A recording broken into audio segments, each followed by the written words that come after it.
Hey, what's up, Steelers Nation? I'm Tyler Feldman. We've got nothing to worry about. The Steelers 1-12 all-time in Chicago. Aaron Rodgers 24-5 all-time against the Bears. And I'm Ben Bobick. That one happened in 95. Feels like 95 and 25. I'm Chris Carter. Lots to break down with this upcoming matchup, history and current events. We'll talk all about that here on the Locked On Steelers Squad Show. Let's get into it. Wave those terrible towels. It's the Steelers Squad. Everything Pittsburgh Steelers every week. Breaking down all the big hits and game-changing plays from the Steel City. The way only the Locked On Podcast Network can. From the steel curtain to the next generation, the Steelers Squad Show starts now. Yes, it does. This is the Steelers Squad Show, part of the Locked On Podcast Network, now the #1 sports podcast network. How about that? How about a round of applause? How about a standing ovation?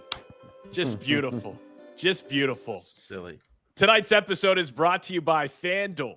New customers right now can bet just $5, and if your bet wins, you'll get $300 in bonus bets to use across the app. Again, happy Wednesday evening, everyone. I'm Tyler Feldman, happy to be joined by the future mayor of Pittsburgh, Ben Bobick, sports anchor down in Chattanooga, Tennessee, and then Christopher Carter, the busiest and hardest working reporter on the Pittsburgh Steelers beat, host of the Locked On Steelers daily podcast Monday through Friday. Be sure to check out his episodes Monday through Friday. He's had a lot of good ones this week. There has been a lot to talk about as we look back at Cincinnati, the spit scene around the world, the Steelers defense scoring a couple touchdowns, Aaron Rodgers, what's his injury update looking like? And then the Bears, red hot. This is not your little brother's Chicago Bears. This is a good Bears team led by Ben Johnson. We'll get into all of that. But, guys, I do want to start with the spit scene around the world. I know it was talked about ad nauseum after the game on Sunday, and then the next couple of days, Jamar Chase suspended. It was upheld. Chris, let's start with you and get your thoughts. What in the world is going on with players spitting on other players and thinking that's okay? Is it just a reaction, or is it like, well, let's take a step back and diagnose what's really going on here psychologically? I think that sometimes it's something that you do when you absolutely want to disrespect someone, when you're trying to when you hate them that much. We saw Jalen Carter do it towards, Dak Prescott. Now we see Jamar Chase doing it to Jalen Ramsey. I'll also point this out. It happens more than you think in the NFL. These are just ones that it's obvious in. Like, playing high school football, I've been spit on. Like people, it's something that happens. And like normally, like, what was his name? What was his name, Chris? You tell me right now. I actually don't know his name, but like at the same time that like when this stuff happens, I think that there was this sense, because initially, like, I'm in the press box. We just thought Jalen Ramsey was just going crazy. But I was thinking, like, he hasn't gone crazy once this year. Like, what's going on here? And so people were just like, oh, this is what we always knew was going to happen. But then, like, I saw some people online saying, I think he spit on him. Look at the way that their faces are moving here. And I'm like, okay, merit to that potentially, but we don't see a clear angle. And then we saw the clear angle. I'm like, oh, no, he spit on him. And some people were still like, oh, well, he still shouldn't have swung. He still shouldn't have reacted. People don't understand.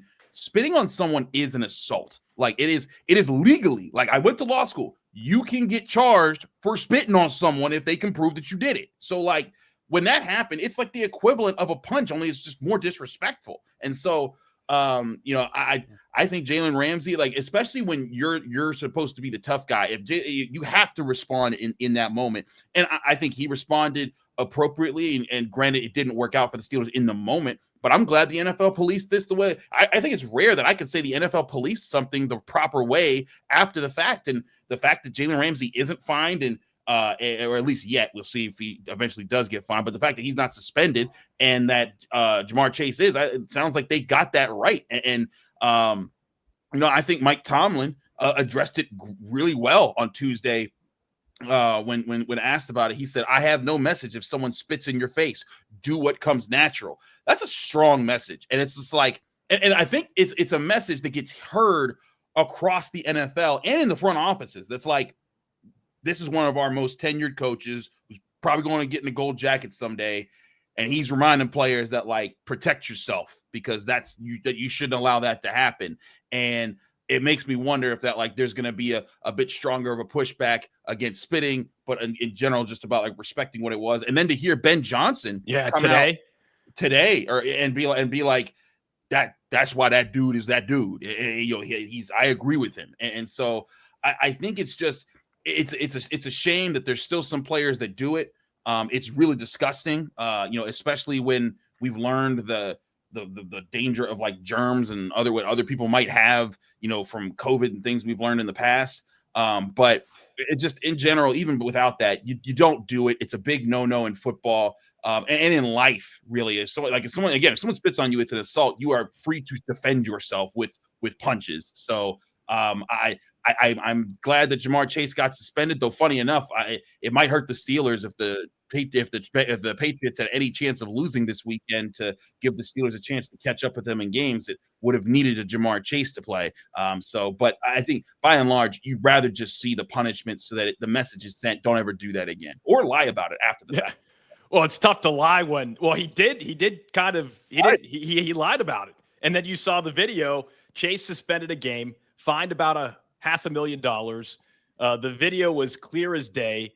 Ben Johnson, like you said, came out and said, Mike Tomlin's 100% right. I think he hit the nail on the head. He just keeps it real and authentic at all times. The players respect that. And it's hard to see the disrespect on the field from a great, talented player like Jamar Chase. Ben, as you digest and swallow this entire situation, something Jamar Chase failed to do in the moment, what do you take on this whole situation and how it's perceived by fans, players? I mean, you have young kids looking up to Jamar Chase. That's what I hate. It's like, you've got to be able to hold yourself to a certain standard at that level, knowing that all eyes are always going to be on you. Yeah, and you had a feeling this was going to boil over at some point between those two. I mean, these are two guys that are extremely elite at their respective positions. And you think about the first game where Jamar Chase and the Bengals really lit up the Steelers secondary, and now it flips over into this next game here, and it felt like we've seen this. It's like a tale as old as time.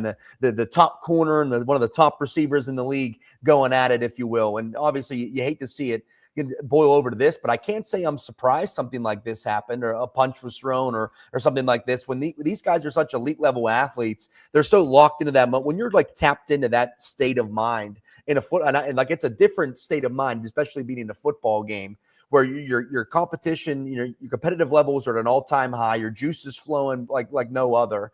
And if you're in both cases here, the Steelers are trying to put the game away. That Cincinnati's trying to hold on to stay in the game. And then this happens, and then you throw everything out. I mean, you see red at that point, and I'm sure like Jalen Ramsey did. But I mean, it doesn't surprise me between these two, not just because of who they are and their character, but just because they're just two highly competitive people. And it's like I said, a tale as old as time. The corner versus the defensive back versus the receiver. So I'm glad you mentioned that too, Tyler. It's tough because Jamar Chase is who he is. He's one of, if not the best receiver in the NFL right now, and kids are looking up to him, and to see that, you don't want to make an example. You don't want to set that sort of example, and it stinks that he had to. But like Chris mentioned too, credit to the NFL for suspending him, because it's well deserved. It's well deserved. He needs to take a week off and think about his actions, if you will. Think about what you did on Sunday.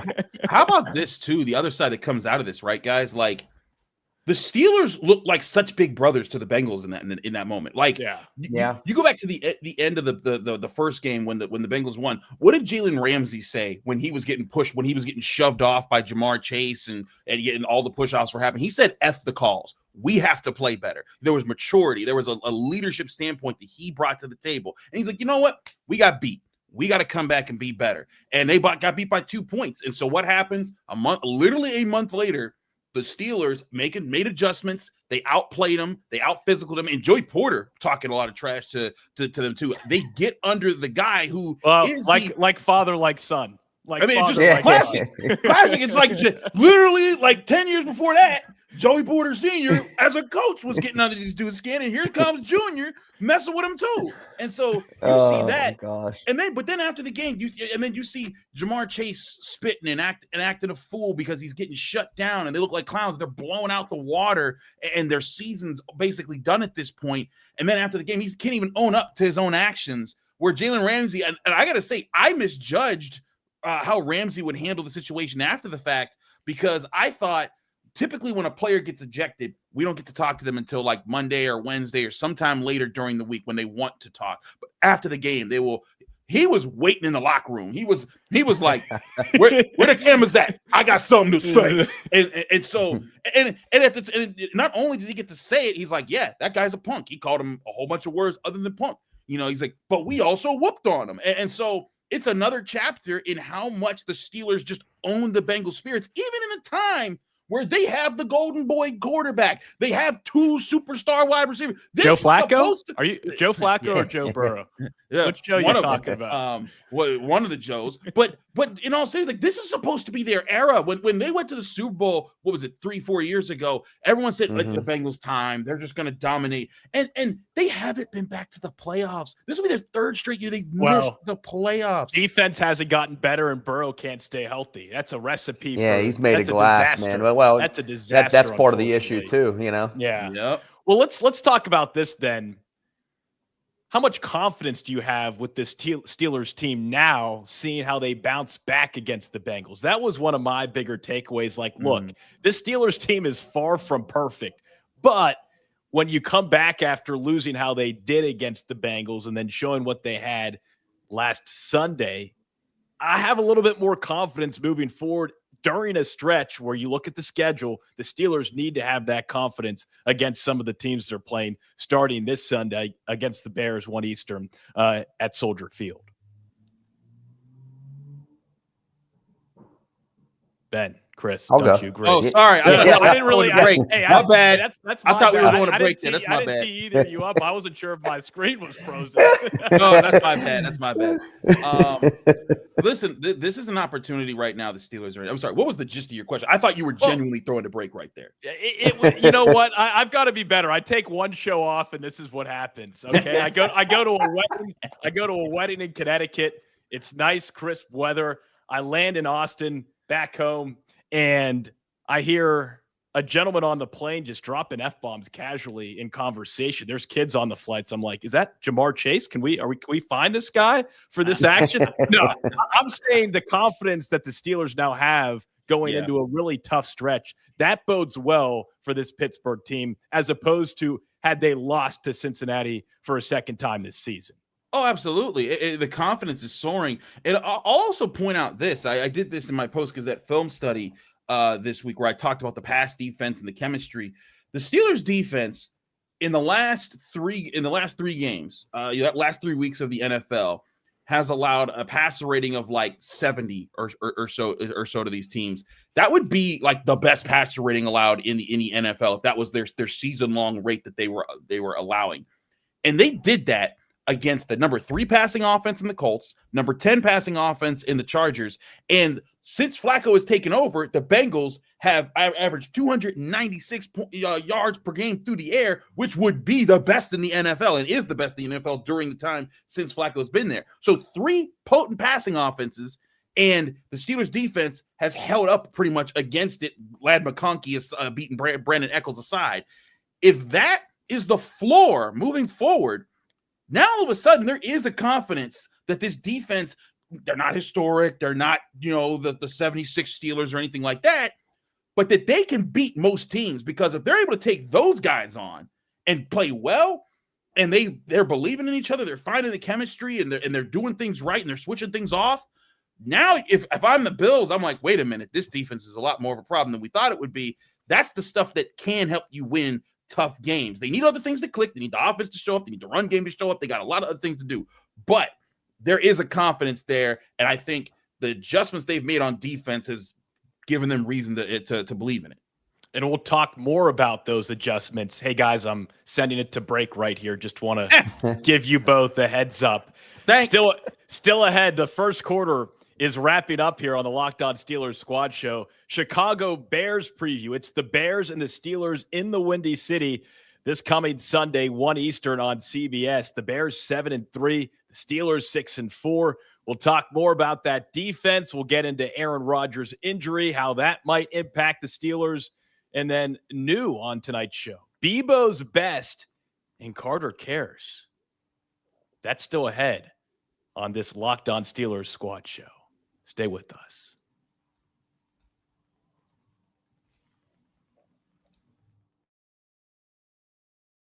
I'm Cody Rourke from Locked On Broncos, and this episode is brought to you by Peloton. Peloton is shaping the future of fitness with the brand new Peloton Cross-Training Tread Plus, powered by Peloton IQ. This is Peloton's most advanced equipment yet, giving you real-time guidance and endless ways to move, whether you're running, lifting, or you're cross-training with your favorite instructors like Alex Toussaint. It's training reimagined to make your workout more personal. Peloton is built for breakthroughs with features that help you plan, stay motivated, and hit peak performance. You can let yourself run, lift, flex, and go while Peloton handles all the rest. Plus, Peloton IQ provides real-time strength coaching, tracking your progress and suggesting weights that challenge you so you can get stronger. Plus, the new movement tracking camera, it counts your reps and corrects your form in real time, making sure every rep is safer and smarter. So let yourself run, lift, flex, push, and go. Explore the new Peloton Cross-Training Tread Plus at onepeloton.com. Back here on the Locked On Steelers Squad Show, second quarter about to get underway. Christopher Carter, Ben Bobick, I'm Tyler Feldman. So glad you're spending your Wednesday night with us. The Steelers' schedule is getting interesting. It starts on Sunday against the Chicago Bears in the Windy City at Soldier Field, 1 Eastern on CBS. Guys, we've got to talk about this Steelers defense because just fantastic in that win over the Bengals. 2 scoring touchdowns. Kyle Duggar, 73-yard pick 6. James Pierre, that 34-yard fumble recovery, ending in that end zone visit. Chris, I'll start with you. What was the difference against the Bengals? And as the Steelers progress, I know you talked about it on your Tuesday show with James Pierre, Darius Slay, a little bit of a who do you go with situation. How do you assess the current state of this defense moving forward with the way the schedule looks? I think it's a new defense. I think that this is a unit that is playing much more together. They're on the same page.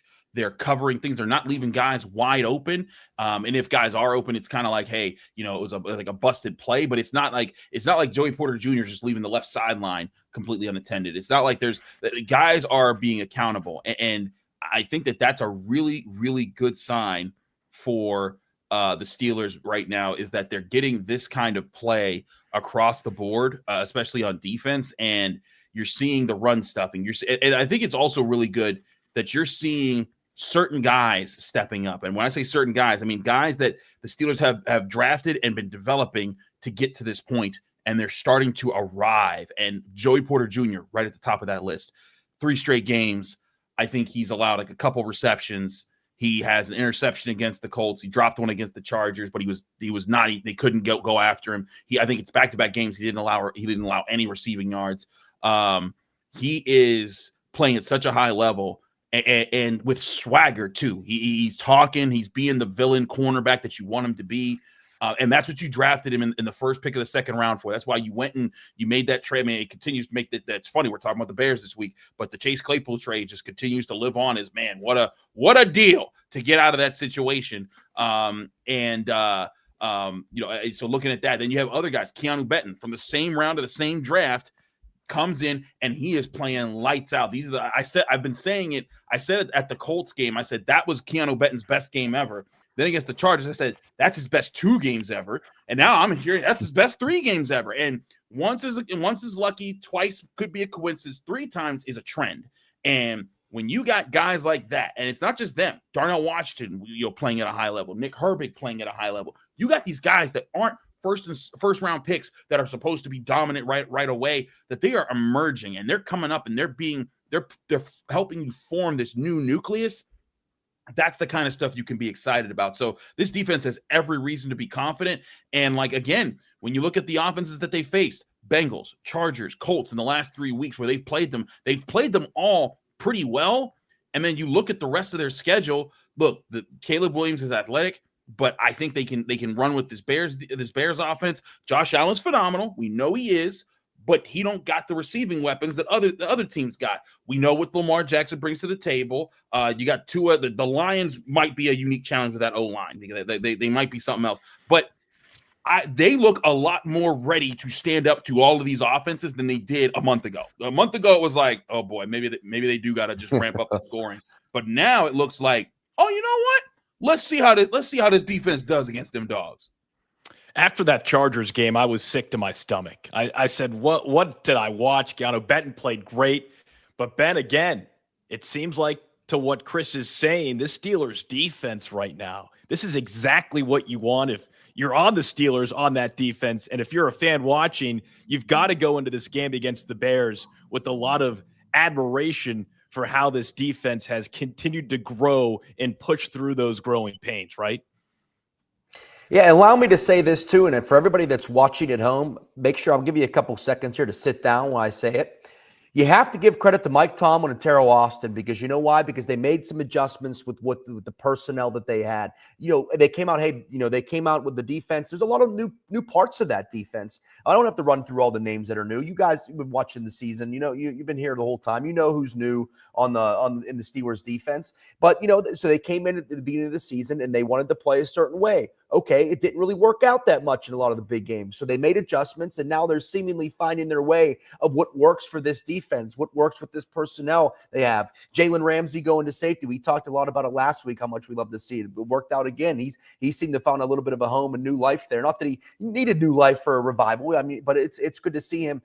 They found a different way. That's why you went and got a guy like that could play in multiple positions and do those things. He's a Hall of Fame type player, if you will. And Chris mentioned Joey Porter, man. This Bengals game this past week was huge for him because that has been the monkey on his back, if you will, that he needed to get off because he has been so. You think about the games he's had with the Bengals over the last couple of years have been tough. I mean, the one game was it last year. He had like 6 penalties in the game. I mean, they won it, but it was just that game. He needed to break through and get and prove them to everybody like, okay, I could play with Jamar Chase. I could cover T. Higgins. He looked, he struggled the first time they played. So it was great to see him play well against them and hopefully continue that great play. I mean, we can't talk enough about James Pierre, man. That's a Steelers type of guy in the sense of an undrafted free agent you bring in here and you develop them. I mean, how many have we seen over the course of the Steelers history, the last 20 some years in particular,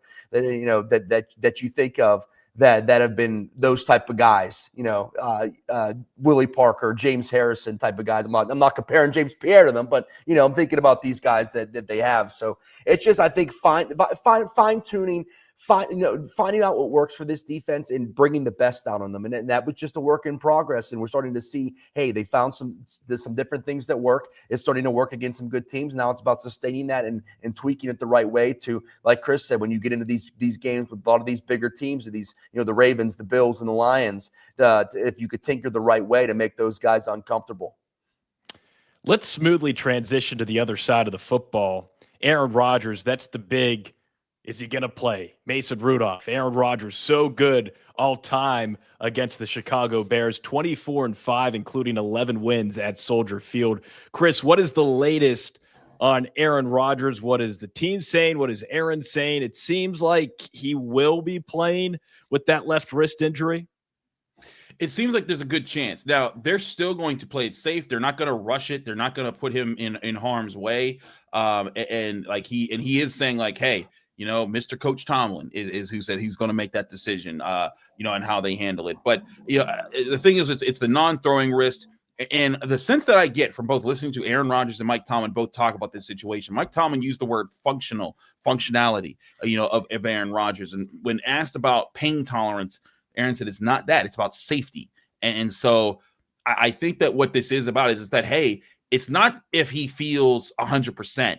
It's if his hand can physically take the pressure of catching a snapped ball, of the occasional bumps that come with playing quarterback and football in general, he'll be good to go. But if he's at risk of a serious catastrophic injury that could end his career, they will not put him out there. And so I think that's what the situation is. The Steelers are, Aaron Rodgers didn't practice today on Wednesday, so we'll see if he practices Thursday or Friday. Friday's the day to watch for. If he practices there, then it's at least the leave the light on him is now active for them, as I gave a Tomlinism there. But that's the kind of pace right now, but they're not forced into this situation because Mason Rudolph is a good backup quarterback. We saw it in this game. We've seen it in years past where he's filled in and just given them solid play, takes what's there, and he might not make the big play all the time. He might make a mistake here and there, but he gives you a chance. And so if the Steelers are going into this game, they're saying like, look, the Bears are a big turnover team. Do what you normally do with us and protect the football, and let's let things rock. And I think they'll be confident with either quarterback going in there. But I do get the sense, talking to Aaron Rodgers, he really wants to play the Bears one more time.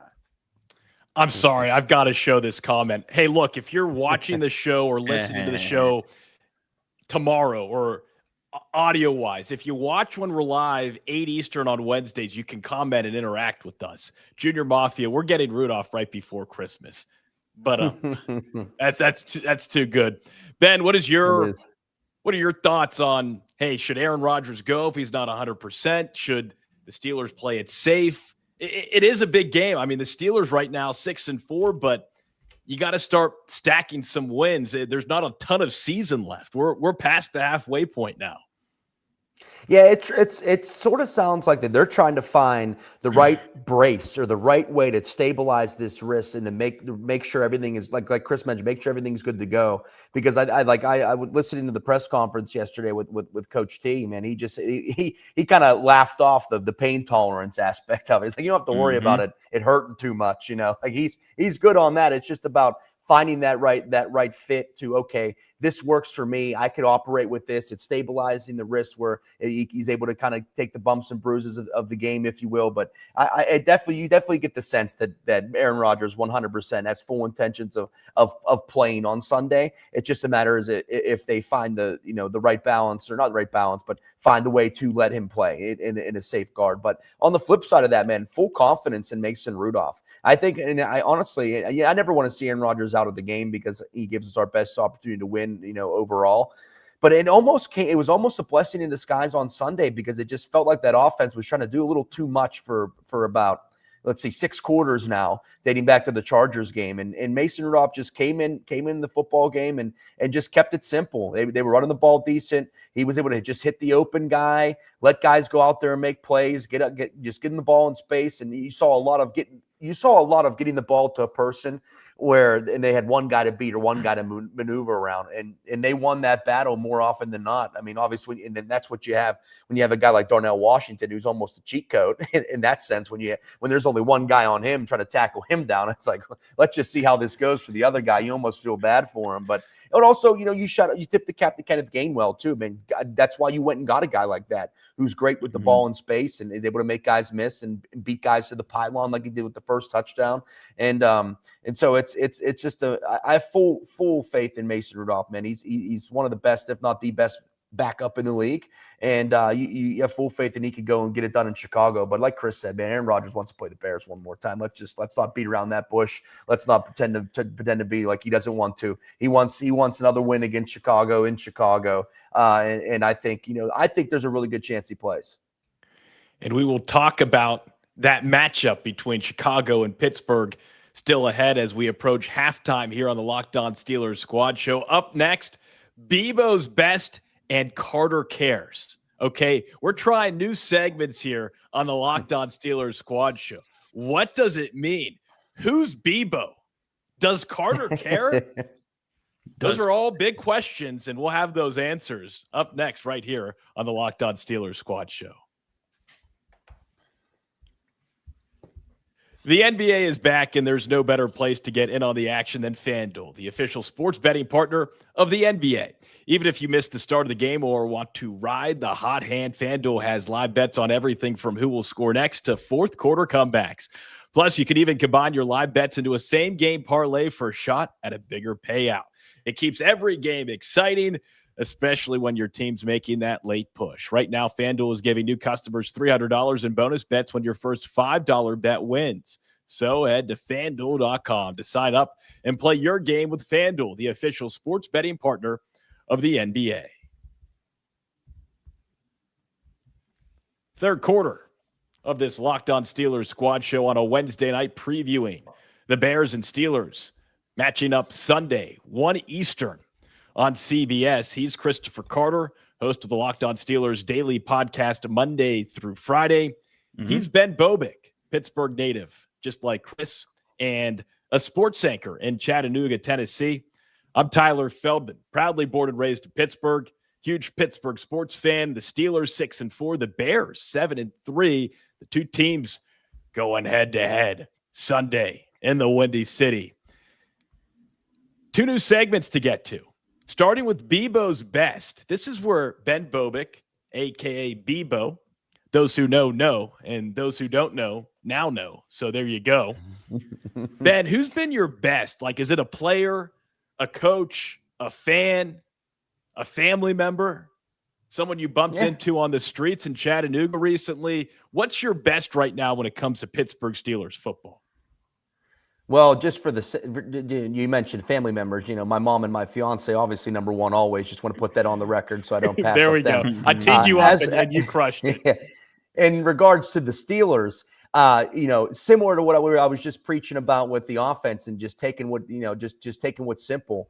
Take what's simple, who's been the best when it comes to the Steelers offense, and that's Darnell Washington, man. Mount Washington is a full go, turning into an absolute star on that offense. We talk a lot about who's going to be the second receiver for the Steelers, who's going to do this. Darnell Washington is becoming a very big weapon for that offense, and we're seeing it in so many different ways. We saw it early with the goal line, we're just tossing it up to him, but now they're getting the ball to this guy in space, and you saw, you got everybody in the world almost saw what he did to the Bengals this past Sunday in space, man. But that is a weapon you could use. I mean, it's tough to cover. I mean, we're talking about a guy that's 6'7", 300 pounds and moves like that. I mean, I think back on, I think back when I talked about earlier in the season when I first saw him play covering the Georgia-Oregon game down in Atlanta, and he hurdled a guy, and I'm like, who is this mammoth that is just moving like this? And here I am getting to watch him every Sunday. But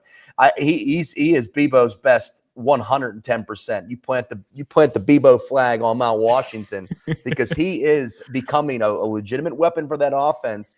He has a great rapport with Aaron Rodgers. Mason Rudolph came in and had some good rapport with him as well. It's just he's almost a cheat code for a safety blanket in a sense too. Think about when it gets maybe hot in there and you're trying to find someone that's open. Just it's sort of a dump down that turns into a big play because he's so tough to tackle.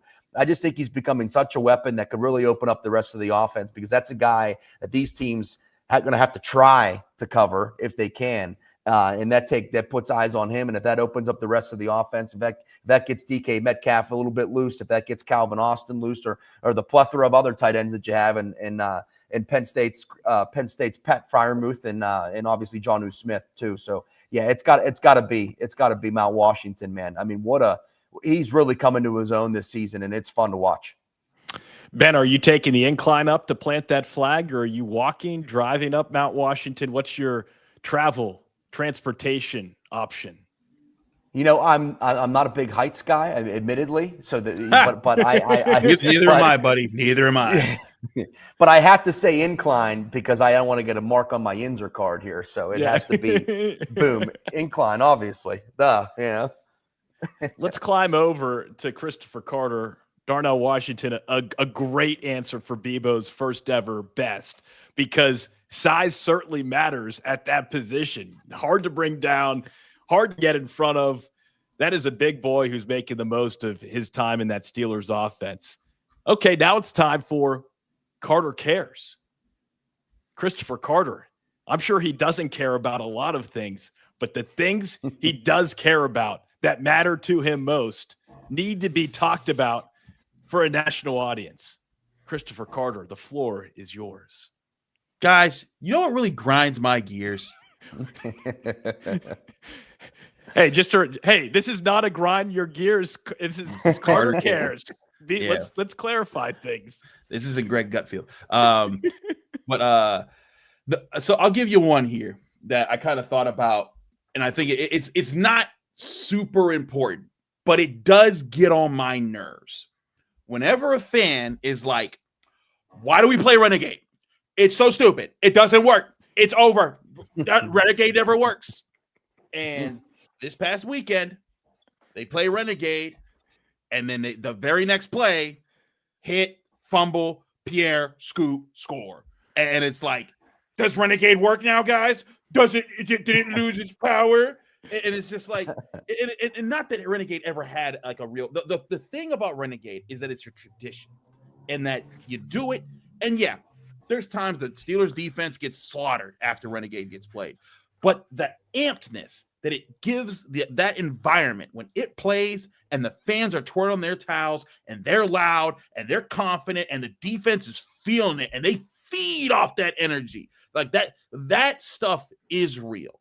Now, I think that people go back to like the late 2000s when like there was a run where if Renegade played, a turnover happened. Like it was remarkable from like, I'd say like 2007 to like 2012 or so. If Renegade played, turnovers were happening. I mean, 2013, I was even there for a double Renegade, and both had turnovers. Like I was a double Ren. Oh, come on! But like in the 8-8 season, like it was not a great year for the Steelers or their defense, but like it's like I understood like the mystique and the aura around it, and then all of a sudden like Steelers defense tapers off for a bit, and then like Renegade doesn't work. And I'm like, guys, it never worked. It was just a thing to get you amped in the stadium, and it added to the atmosphere. It's like it's like the Lion King playing at the start of Nittany Lions Whiteout, and like when you play Mo Bamba, I don't care if you lost last week with that. Play that thing again because it's getting the fans in.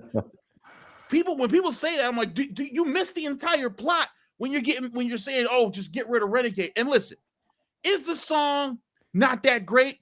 Being honest, I never really cared for the song, but it's not about the song itself. It's about what it makes everyone in the city feel. And when that song plays, everybody in Pittsburgh's getting up. And so so next time someone says, oh, I don't like Renegade, it doesn't work anymore. Shut up. Tell them to shut up and twirl a towel if you're a fan and get in gear. Because I felt Patrick Queen when we were in Ireland. And he said, man, them fans in Ireland were actually kind of cool. Like they were into it every single play. And sometimes Steelers fans at home kind of take that for granted. Get loud, be man. And we talked about it a few weeks ago. Don't sell your seats to out-of-towners that ain't coming to root for your team. Make it an actual home field advantage. And I'll tell you what, that Renegade break before that, there was an energy behind it. And sometimes there's always energy, but sometimes it's kind of like, that wasn't the best Renegade I've seen. But this was like a good one where I was like, oh no, these fans is loud. And like that stuff gets up, it rattles, it heightens the pressure of the moment. It puts more heat on the other team in that moment. And they also, when the yelling continues after the Renegade, they can't hear. They're trying to hear their headsets. All that stuff is home field advantage. Play up to it. So there is your first Carter's Cares. Stop complaining about Renegade. Just get loud and twirl your doggone towels. I have some thoughts. For starters, I'd like to say you're welcome, audience, for creating Carter Cares, because boy, that was phenomenal. That's a Tyler production right there. That delivered. Everything that I wanted was there.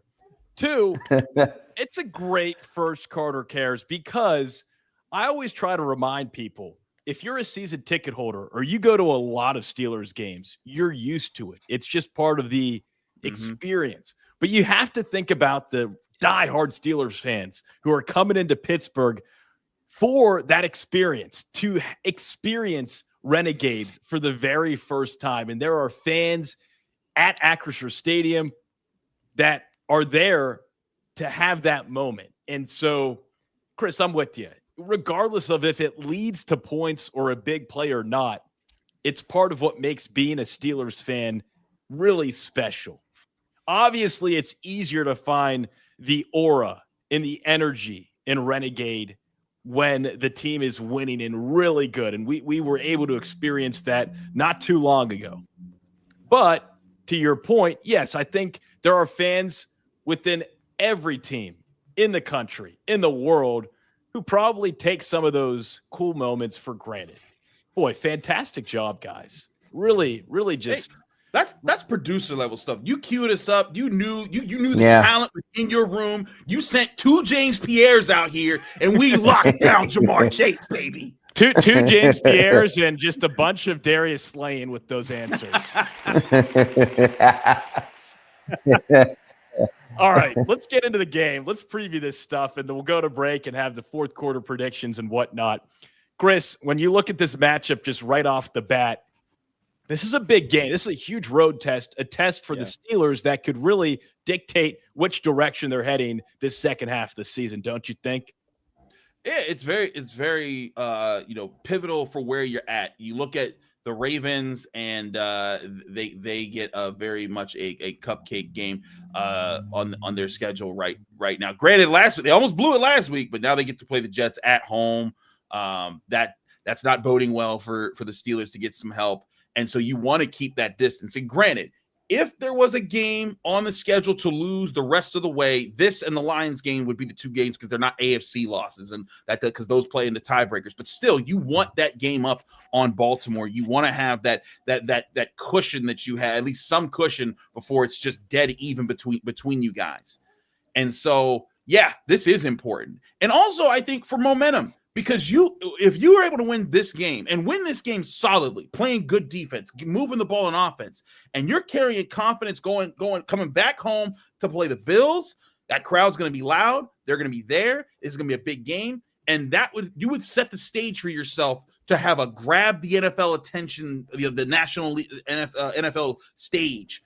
Because if you win 3 straight and you cap that off with a win against the Bills, all of a sudden everyone's like, wait a second, we thought these guys weren't supposed to be good this year. But it started with the win over Cincy and the confident win, the blowout win where you controlled them and you won your style. You now face a Bears team with a young quarterback where I think a main thing that the Bears do is they win with turnovers.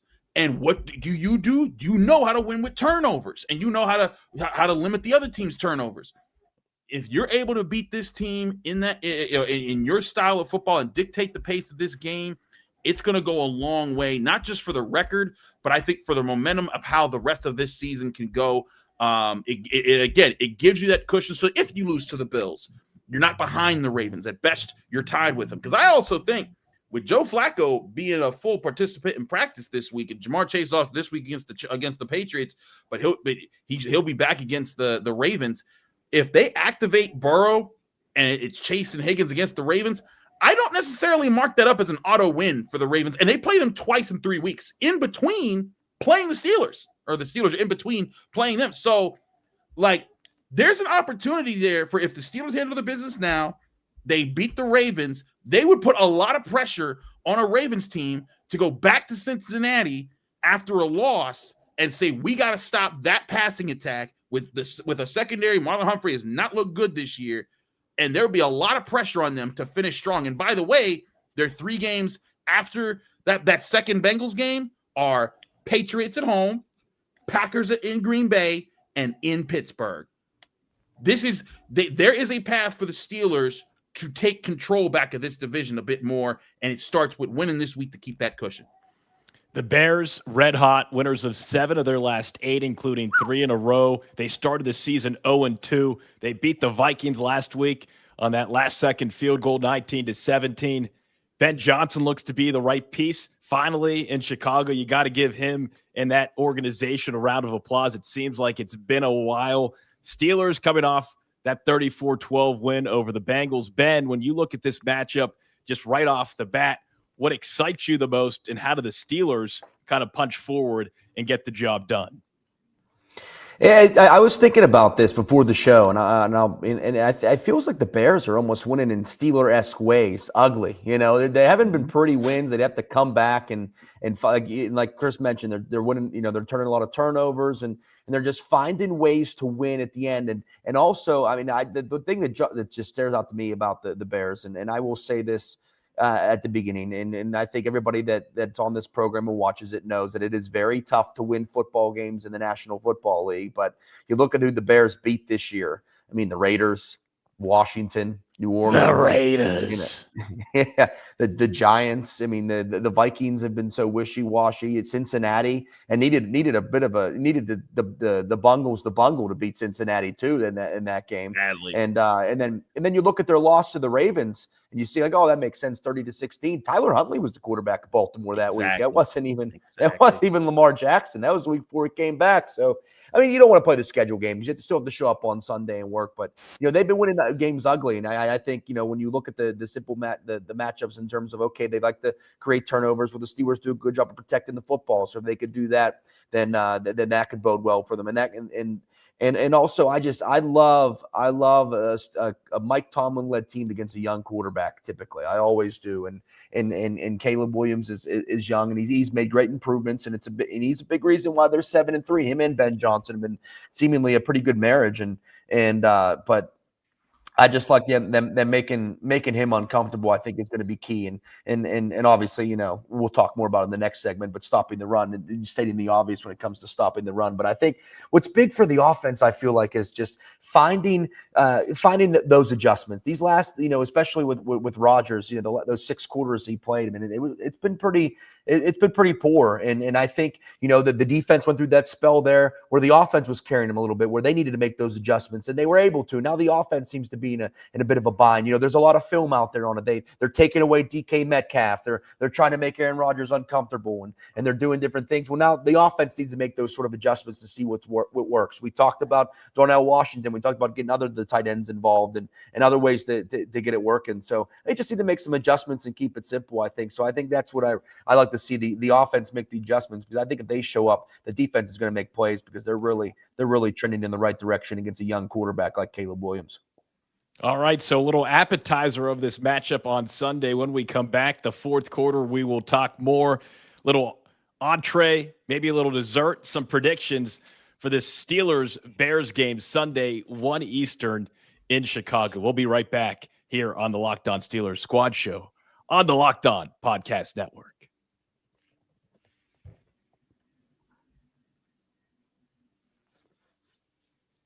Welcome back, fourth quarter. Locked On Steelers Squad Show on a Wednesday night. We are here Wednesday, 8 Eastern, every single week, and then live right after every Steelers game whenever they play. Sunday afternoon, Sunday night, Thursday. We are here giving you full Steelers coverage. Christopher Carter, host of the Locked On Steelers Daily podcast, and also a Steelers reporter for the Pittsburgh Post-Gazette. Ben Bobick, sports anchor down in Chattanooga, Tennessee, breathes black and yellow, black and gold, whatever color scheme. We can get into that debate another time, whether it's black and yellow or black and gold. But I believe the correct is black and gold. I believe, if I had to put money on it. I'm Tyler Feldman. It is Wednesday. Bears favored by 3. Over-under is 45.5. We'll get to predictions later. But, Chris, when we look at the Bears offense, the Steelers defense, matchup-wise, what are you looking at? How do the Steelers win this game? Few things. One, on defense, you have to take away the run game. And I know it sounds standard, but you're facing now the second most explosive run offense in the NFL. If you look at their numbers right now, the Bears are number 2 in rushing yards per game at 146.6. They are number 2 in explosive run rate. So it's not like they're just running the ball a lot. They're running the ball explosively. They're getting big plays, 10-yard chunks at a time. You got to be able to tape that down. And listen, the Steelers defense, they've been better against the run. They're 13th now overall against the run, and they can be better too. But the only problem is they have allowed some explosive runs. They allowed 2 against the Bengals this past week, but you cannot allow that against this Bears team. You allow this team to get explosive runs and to make things easier on Caleb Williams, you are not going to get to put him in those 3rd and long situations that you're scheming up to be problems for him. And I think that they have the potential to do that with this defense, the way that they're playing. But first key is get that so you can put Caleb Williams in those situations and then bottle him up. He is a quarterback who likes to run around. We break this down with Lauren Cox of Locked On Bears for Crossover Thursday for tomorrow's episode. But Caleb Williams will just run to run sometimes, and sometimes he'll run himself into trouble. Sometimes he'll run himself into a great play, but oftentimes he doesn't have a plan. He's kind of just buying time until he sees something. So be prepared, capture him. Do not, make sure that your gap's sound. And when he breaks one way, be prepared to take that away. And when you do that enough and you're consistent in your coverage, you're eventually going to get those mistakes. And that's where I think that the Steelers can really win this on defense, is stopping the run and get to that. And then on offense, possess the football. This Bears team is 5th in time of possession. This season, much of that is by design. They get the turnovers. Ben Johnson's offense, possesses the football well. The Steelers are 30th. If you're able to flip that and at least mitigate time of possession, make it a closer to an even keel game and who has the ball and when, you're going to take away a lot of the power that's helped the Bears win these games. But to your point, Ben, earlier, you talked about the schedule that the Bears have had this season. They have not really had, I think, their prove it moment where it's like, oh yeah, that definitely was the great win. Because they've split with the Vikings. They got blown out by the Lions. They beat a Cowboys team that was struggling. But I mean, again, you beat the Cowboys. That's I guess that's decent. But when you beat the Raiders, you beat them 25-24. When you beat the Commanders, who are not good this year, you beat them 25-24. You beat the Saints. You beat the Bengals in haphazard fashion. Like, these are not most impressive wins. And the Steelers beat the Vikings, but they also beat the Patriots, who are one of the top teams in the NFL. People say they might have the MVP in Drake May there. They beat the Colts, who is a top team in the AFC. They might have the MVP in Jonathan Taylor there. Both guys handled pretty well in those situations. This is a chance to kind of take a young team that's confident, go into their house, take the wind out their sails, and carry that momentum with you back to Pittsburgh to play a really good Buffalo Bills team led by an MVP level quarterback in Josh Allen. So come out, do what you're supposed to do on defense, and possess the football on offense. Still score, that's still important, but possessing the football. The Steelers in 2 drives with Mason Rudolph in the second half last or on Sunday, 13.5 minutes, almost an entire quarter of play in 2 drives. Do stuff like that and you'll win. Take the wind out of the old sails. I see what you did there, Chris. In the Windy City, taking the wind out. That's some great work. That really is phenomenal. And we're going to go to Ben now for even greater work. What do the Steelers need to do on both sides of the ball to get a dub in the Windy City? They need to blow the Bears' run game in the opposite direction. They'll let the wind do it. The defense got to push them back. I tried, dude. I tried. That's all, I tried. I mean, come on. Hold on a second. Come on. How about a round of applause? But I mean, what gets me going about that, and it's always easier said than done, but the Steelers seemingly rise to the occasion when they know they have to stop the run. They did it against the Colts with Jonathan Taylor. He was pretty much a non-factor in that football game. And so you think about those moments, and it's obviously a main focus of them. We're talking about it. They're talking about it in their meetings and getting it done. And I think, I have full confidence in them doing so because, like Chris mentioned, he brought Keanu Benton, who's playing some really good football. He's a big reason of that. Derek Harmon as well, a rookie that I think is having a pretty solid season, a solid rookie campaign for them. And I think what's key is bottling up Caleb Williams. He's a guy that could just, when you have someone like that it reminds me of the earlier in the season with Justin Fields. Now, granted, it's week 1.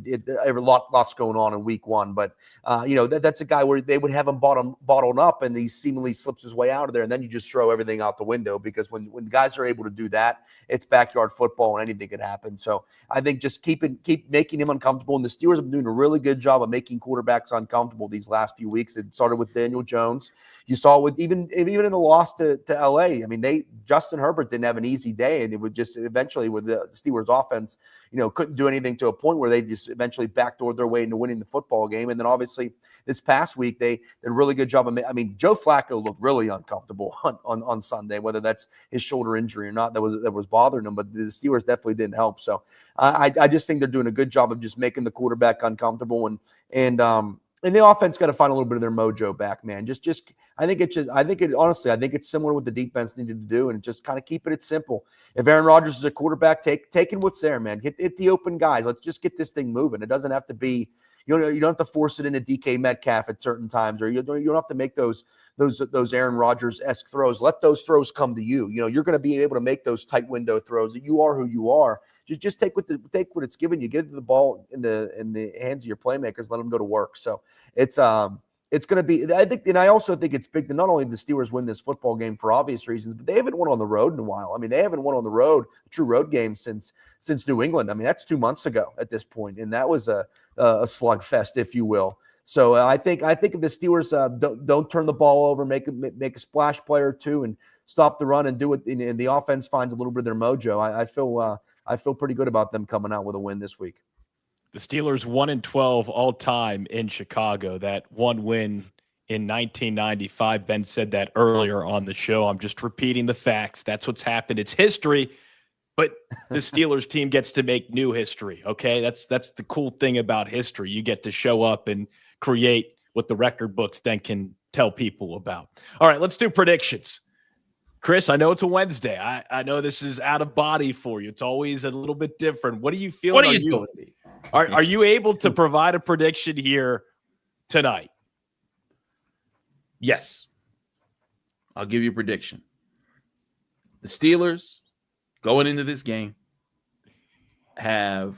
this is not going to be a blowout, but I think it will be a game that they rout the Bears, and the Bears will make it look closer than it actually is. But I think that you're going to see Aaron Rodgers play in this game, and if you do, he's going to do some stuff that makes Bears fans pull their hair out. Because I urge you all, watch Crossover Thursday tomorrow, and I say, because I give advice to Lauren. I say, we were talking about matchups and how the Bears should play the Steelers, and I said, if I'm the Bears, I put everything into stopping the run and taking away the quick pass. And I say, Aaron Rodgers, beat me deep. And as I say that, Lauren Cox goes like, I don't know, man. I don't know. I've been tortured by Aaron Rodgers my whole life. And like he didn't say that, but the face that he gave is just of sheer terror. And I'm like, look, buddy, Pittsburgh fans get it. Tom Brady tortured Pittsburgh for decades. So like, I feel you there. But I feel like Aaron Rodgers might have some stuff up his sleeve. And so do me a favor, Tyler, pull up the comment from the second to last second most recent comment from Junior Mafia here with a bowl. This one? Wow, that's interesting. Did we lose Chris? I believe this is what Chris wanted us to pull up. What's a bold prediction this week, CC? I like the one from last week. Defense getting a touchdown. Maybe we'll get Chris back. If not, I guess. There we go. We're back. I've been right on. I pulled it up. Is this what you wanted to see? Yes. I just read it. It's been read. So thank you for reading it. Last week, you're welcome. James Pierre would get a defensive touchdown. That happened. So this week, I give you the Steelers are going to win this game 27-21. And both Calvin Austin and Roman Wilson get receiving touchdowns in this game. Oh my! That's just because it's crazy. Not just if I say one of them, it's not bold. But if I say two of them, that's bold. Yeah, and if that happens, two of them is bold. Play if that happens, yo, man. Like then you should start worrying if I have access to an NFL script somewhere. Christopher Carter, more like crazy Christopher Carter. Yeah. That's triple C. That's triple C, baby. Triple C. Hey, Ben, prediction. What do we got? Yeah, it's honestly it's similar to remember the Thursday night game when we were comparing the Steelers record on the road and in the division on Thursday nights to Aaron Rodgers' record on Thursday nights, and obviously it went with the former. I do think Aaron Rodgers against the Bears is similar to that Ben Roethlisberger versus the Browns sort of thing, man. It just something about it. He just lives rent free in their head. I do think he plays on Sunday. I think he shows up with that smirk on his face, knowing that what he's about to do to Chicago.